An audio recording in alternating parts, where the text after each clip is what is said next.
একদিন এক আল্লাহর বান্দা কইরা মেডিকেল টেনশনে ঘুরে হয়ে গেছে আয়া কইলা এক বেটা ওলা তার বউরে মারছে মারতে মারতে আপনার মাথা ফাটাই গড়াই দিছে খবর বান্ধি রাইছে শেষ পর্যন্ত মেডিকেল লইয়া আইসুর অবস্থা বড় গুরুতর রাগ কেমন চিন্তা করো অথচ বউর বড় গুরু এখন আদায় করছে না ও যুবক ভাইয়ের এখন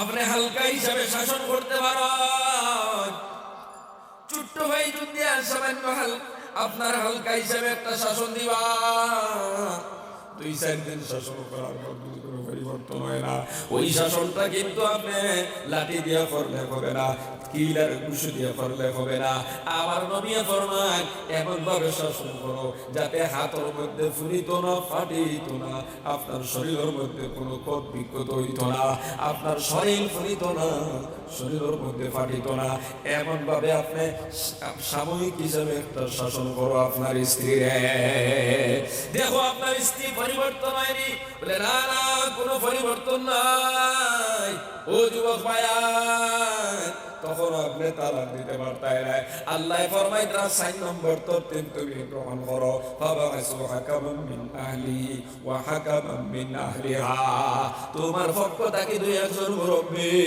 আর আপনার স্ত্রীর পক্ষ থেকে 2 একজন মুরব্বি সালিস বাও তারা দয়া পক্ষর মানুষে বয়া আপনাদের মধ্যে সংশোধন করিয়া দিবা আল্লাহু আকবার হন আর জোরে আল্লাহু আকবার আল্লাহ রাব্বুল আলামিন কি সুন্দর তরতিব কোরআনে কারীমের মধ্যে দিয়ে দিয়েছেন আল্লাহর বান্দারা আপনি যে সামান্য তুমগুলোর কারণে তুরন্ত কোনো ফয়সালা করতে পারবা না 4 নম্বরে আপনি দুই পক্ষ থেকে সালিস বইবা তারা পানি বইয়া দেখবা আপনার ভুল না আপনার স্ত্রীর ভুল যদি আপনি ভুল করিয়া থাকেন আপনারে তারা বুঝাইয়া দিবা আপনার বিবি যদি ভুল করিয়া থাকে আপনার বিবিরে তারা বুঝাইবা দয়াজনের সংসারটা তারা ঠিক করিয়া দিলেইবা এবার আলহামদুলিল্লাহ সংসার ঠিক হয়ে যাইব আবার ওই মুরব্বী গুলান্তের সময় এমন মুরব্বী আনবা যেই মুরব্বী বুঝে স্বামীর উপরে স্ত্রীর হক কিতা কিতা এবং স্ত্রীর উপরে স্বামীর হক কিতা কিতা এমন মুরব্বী আনি কই যে নিজেও জানে না তার বউর হক তার উপরে কিতা আছে হি মুরব্বী বেদাল বাড়াইব না হবাই হয়ে যায় জি বাড়াইব আরো ও যুবক ভাই নকল স্ত্রীর উপরে স্বামীর হক কিতা কিতা এবং স্বামীর উপরে স্ত্রীর হক কিতা কিতা এগুলা যে জানে না সে আপনার বিচার কিভাবে করবো সে তো হয়তো আগুন ধরাইতে পারে এমন ভাবে হইতে পারে ও যে বেটা আপনার ঘরের মধ্যে আগুন লাগছে আর কইছে আমি বড় বিপদে পড়ছি আমার একটু সাহায্য করো এক বেটার আপনার লেফর দোকান আনলো লেফ বাড়াইতো হে আপনার 3-4 খান লেফ লইয়া রওনা দিছে তার বন্ধুরে সাহায্য করবার লাগিয়া আনিয়া লেফ বাড়াইছে আগুনের মধ্যে আরেক বেটার লাকড়ির মেইল আসলো লাকড়ি ছিল এই বেটায় আপনার এক গাড়ি লাকড়ি নিয়ে আইছে আগুন নিবাইবার লাগি আরেক বেটার দানর মেইল আসলো দান করি দো এই বেটায় আপনার দানর তু 2-3-4-5 বস্তা লই আইছে আরেক বেটার আপনার খেরেস তেলর দোকান আসলো ই আপনার খেরেস 5-6 টিন লই আইছে আপনারা পঞ্চায়েত ওই সব বন্ধ খুলে দোকান নিয়া এই সাহায্য গরুর মধ্যে ফালাইলা আগুন বাড়বো না কমব বাড়বো না কমব অবাক হল লাকড়ি আগুন কমেনি খেরেছে আগুন কমেনি বাড়ে লেফট রক্ত আগুনে পালাইলে তো আগুন আরো বাড়ে এইরকম মুরব্বী যে নিজেও জানে না তার স্ত্রীর হক তার উপরে কতখান আছে স্বামীর হক স্ত্রীর উপরে কতটুক আর স্ত্রীর হক স্বামীর উপরে কতটুক এইরকম জ্ঞান যদি না থাকে না মানুষ মাঝখানো হমাই দেয় তো দরবার আরো বাড়াই দিতে পারে ও তাহলে কি বিবেকালা মানুষ যদি এটা বুঝনেওয়ালা মানুষ যদি না থাকে দয়াভক্ত তাকে আপনি আলিম লোক পায় একজন একজন হইয়া এরাই তখন তো জানবারই না জানতা নাই তখন বুঝবা আলোচনা শুনবা যদি দেখা যায় বেটির দোষ বেটিরে বুঝাইবা যদি দেখা যায় বেটার দোষ বেটারে বুঝাইয়া দিবা দয়দলের মধ্যে সংশোধন করে দিবা তখনও আপনি তালাক দিতে পারতাই না ও যুবক ভাইরা বল মুরব্বী বাবারা এই 4 নম্বর পদ্ধতি করার পর আপনার পরিবারের মধ্যে কোনো পরিবর্তন নাই, আপনার বিবি কোরআন মানে না, হাদিস মানে না, নবীর তরিকায় চলে না, নামাজ রোজা কিচ্ছু করতে চায় না, এমনকি তোমার হুকুম জমিনের মধ্যে লঙ্ঘন করিয়া যায়, এমত অবস্থায় আল্লাহ পাক ৫ নম্বর তরতিব ভিতরে তুমি তোমার স্ত্রীর এক তালাক দেও। ও যুবক ভাইরা, এক তালাক আপনি দিবা, আরো কিছুদিন পর্যন্ত অপেক্ষা করবার, দেখো আপনার পরিবার পরিবর্তন হয়নি, আপনার বিবি যদি ঠিক হয়ে যায় আপনার বিয়াটা থাকবো একবারে ভাঙ্গিত নাই। ও যুবক ভাইয়ান, আরো কিছুদিন দেখার পরেও যদি হয় না তাহলে আরেক তালাক দিবা, আরো কিছুদিন দেখার পরে হয় না আরেক তালাক দিবা। শেষর তালাক দেওয়ার পরে এখন আর সমাজ ঘুরা লাগতো না, মুফতি সাহেবের বাড়ি দেওয়া লাগতো না, হিল্লার লাগিয়া পৃথিবী ঘুরাইয়া কিনে আনা যায়, কারণ আপনি তরতিব অনুযায়ী, আপনি কোরআনের পদ্ধতি মোতাবেক আপনার স্ত্রীর তালাক দিয়েছেন, কথা ঠিক কিনা? রাগ উঠছে দিয়া দিছেন না, না এইভাবে না, কোরআনে যেইভাবে তরতিব দিছে, ইসলামে যেইভাবে তরতিব দিছে, ঠিক সেইভাবে আপনি আপনার স্ত্রীর প্রথমে আপনি বুঝাইছেন, বুঝবাজের মানছে না, বিছনা আলাদা করে দিয়েছেন, তারপরে হইছে না, এরপরে আপনি কিছু হালকা আপনার শাসন করছেন, এটা দিয়েও হইছে না, আপনি সালিছেন সুন্দর পক্ষ থেকে, এটা দিয়ে হইছে না, এরপরে এক তালাক দিয়ে ৩ মাস অপেক্ষা করে দেখছেন কোনো পরিবর্তন হয়নি, এরপরে হইছে না, এরপরে দ্বিতীয় তালাক দিয়েছেন, তখন যদি ঠিক হয়ে যাইতো সংশোধন করা যাইতো, এরপরে আপনি লাস্টর তালাক তখন দিবা বালামতে বুঝিয়া দিছেন না, দিছেন না, এইভাবে বুঝিয়া দিলে রে বাবা আবার পুরাইয়া আনা লাগতো না, কথা ঠিক কিনা?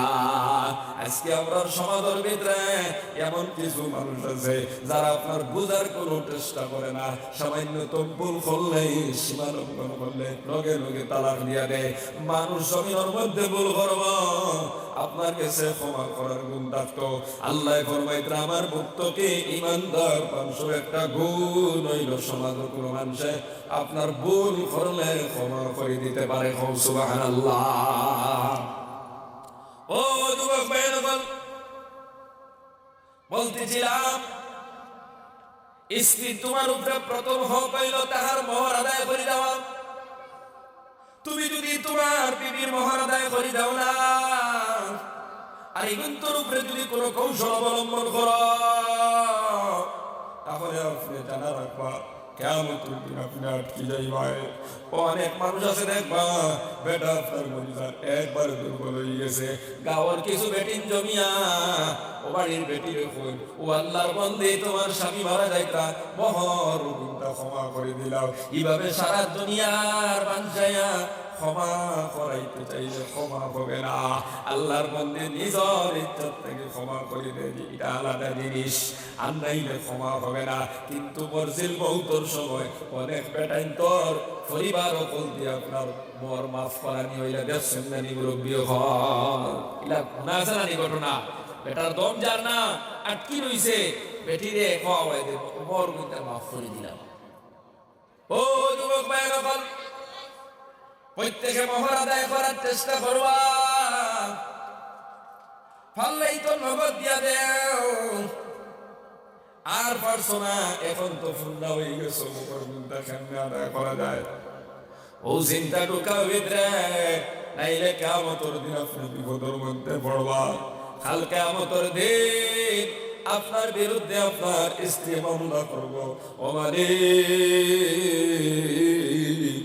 আমার স্বামী জমিনের মধ্যে হায়াতে জিন্দেগি আমার প্রথম হকটা আদায় করে নাই, আজকে তোমার কাছে মামলা দিলাম, ও আল্লাহ তুমি আমার মোহর গুণটা আদায় করাইয়া দেও।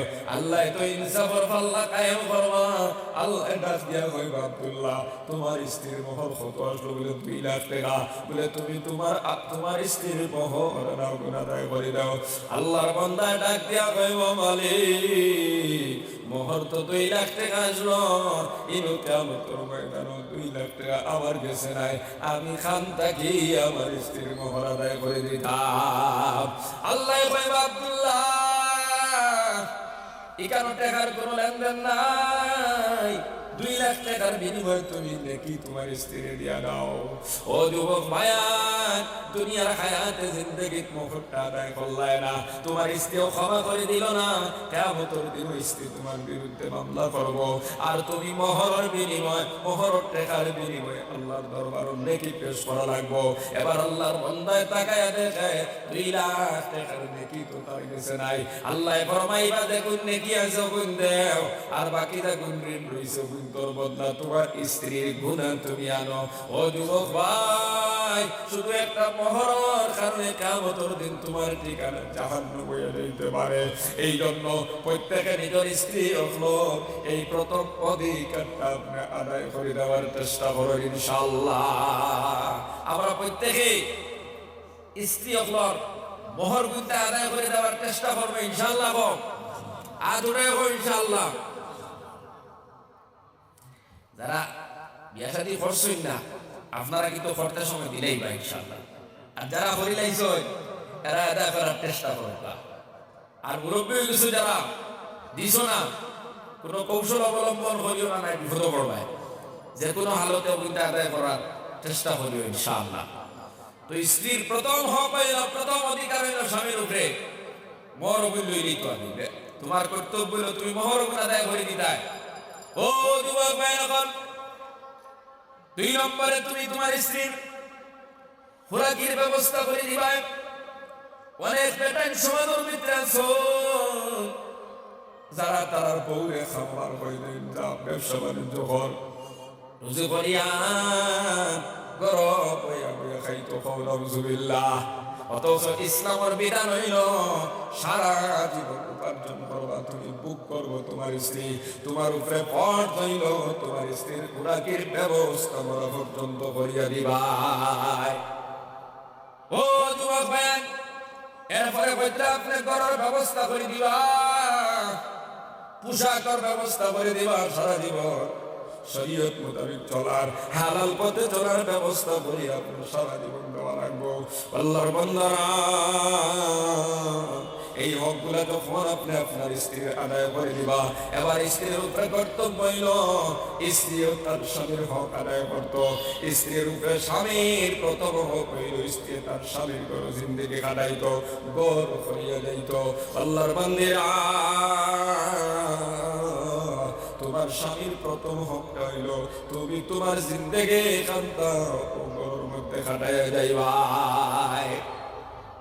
2 নম্বর হক হইল গিয়া এই ঘর থেকে কোনো জায়গায় যাইতে হইলে তোমার স্বামীর বিনা ইজাজতে তুমি যাইতে পারতাই না। আল্লাহর বান্দারা, আজকে সমাজের ভিতরে অনেক মা বইন করা যায় যারা তার স্বামীর ইজাজত নেয় না।